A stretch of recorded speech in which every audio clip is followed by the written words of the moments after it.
loko-loko ka talaga. Hindi, gusto natin malaman kung patungkol sa impeachment, di ba? Alam mo, sumagot na yes or no yan.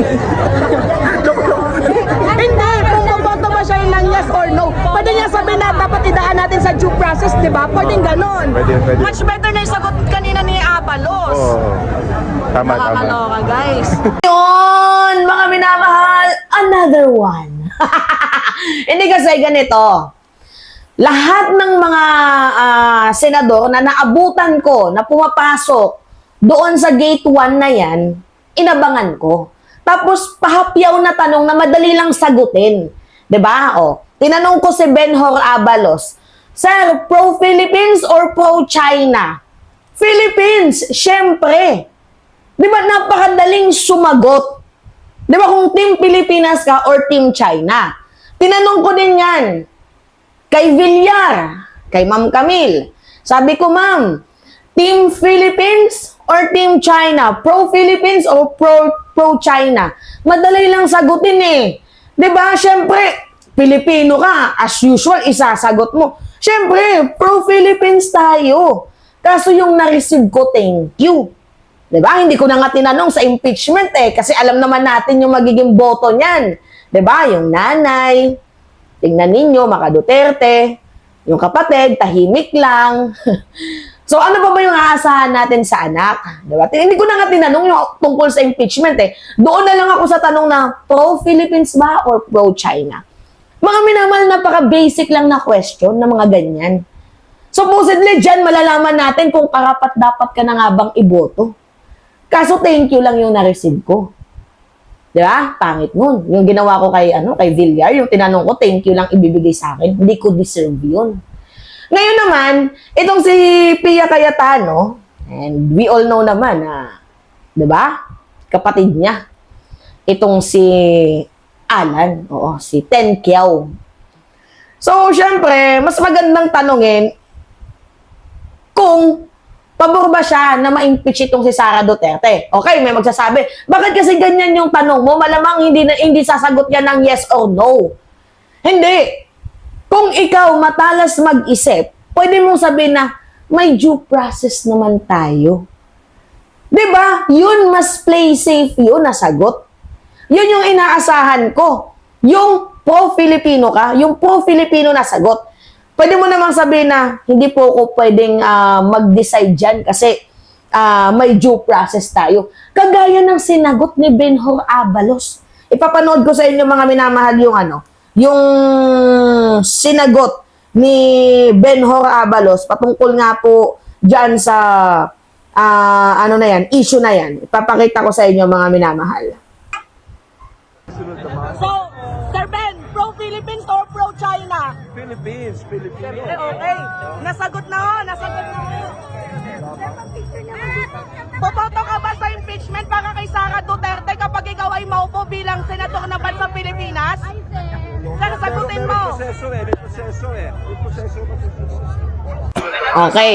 Diba? Mas okay na yung ganon. Diba? Sobrang dali. May proseso tayo eh. Mas okay yun. Kasi, maka-Pilipino ka pa din kung tawagin. Diba?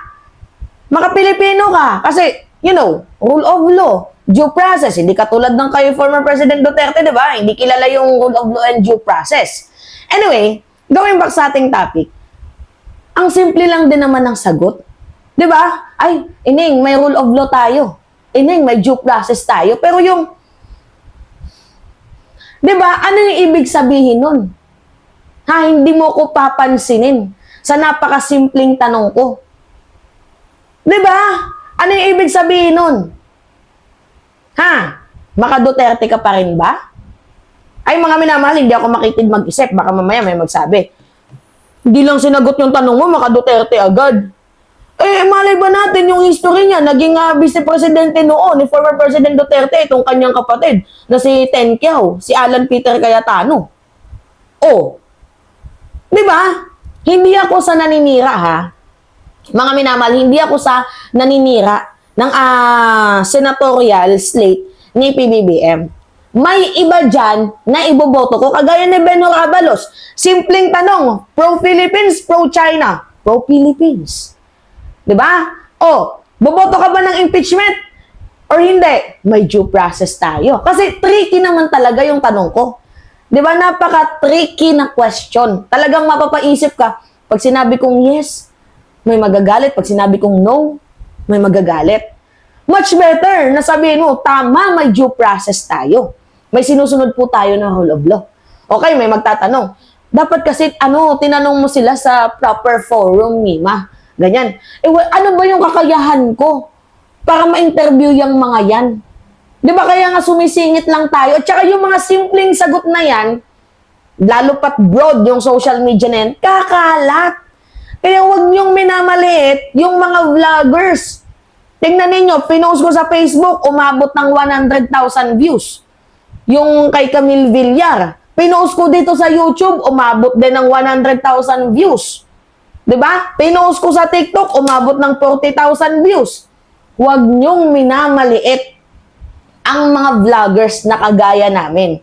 Napaka-powerful ng message ng mga katulad namin na supposedly kahit man lang sa maayos na pamamaraan, sinagot nyo kami ng tama. Diba? So, paano ka namin iboboto niyan, Pia? Ha? Paano ka namin iboboto, Pia? Sige nga.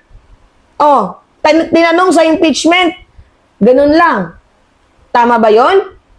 Na ganun lang yung isasagot mo? Kagaya ni Camille Villar, pro-Philippines or pro-China, sagot niya, thank you. Buti pa nga itong si Camille, may thank you kahit papaano. Di ba, nag-thank you kahit papaano. Samantalang, di ba, samantalang si Sara Duterte, no comment. Anak ng toko yan. Di ba, mga minamahal?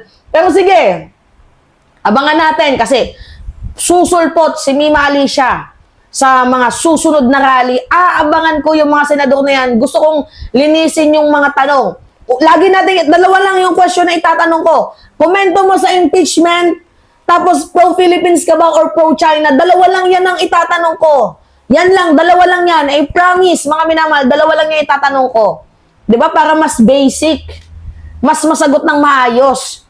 O, kapag sinabing, ano masasabi mo sa impeachment? Pwede siya magsabi ng hindi or pwede siya magsabi ng no, ng yes or no, pero much better yung sagot na pangmasa, sagot ng pang-Pilipino. Diba? Mas maganda sana kung marinig natin, syempre, yes tayo sa impeachment. Diba? May madaming ginawang katarangtaduan si Vice President Sara Duterte. Mas maganda kung yan yung narinig nating sagot eh. Pero kung gusto mong walang matamaan both side, pwede mong sabihin na meron tayong rule of law. Meron tayong due process. Ako nga lang yung nagtatanong ng ganyan eh.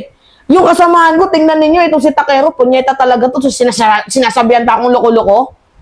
Ikaw, Takero, wag mo ko sasabihan ulit ng loko-loko ah. Hindi na kita love niyan. Magkasama kami, tapos ako, pinipigilan niya ako. Huwag ka magtanong na ganyan. Pinipigilan ako ni Takero na magtanong. Bakit mo ko pinipigilan, Takero? Sige nga. Bakit mo ko pinipigilan magtanong? Para din naman yan sa ikabubuti ng bansang Pilipinas. Diba? Alright, yun po mga minamahal. Anyway, it's me again, Alicia nyo, at nagbabalik ulit para sa ating panibagong video.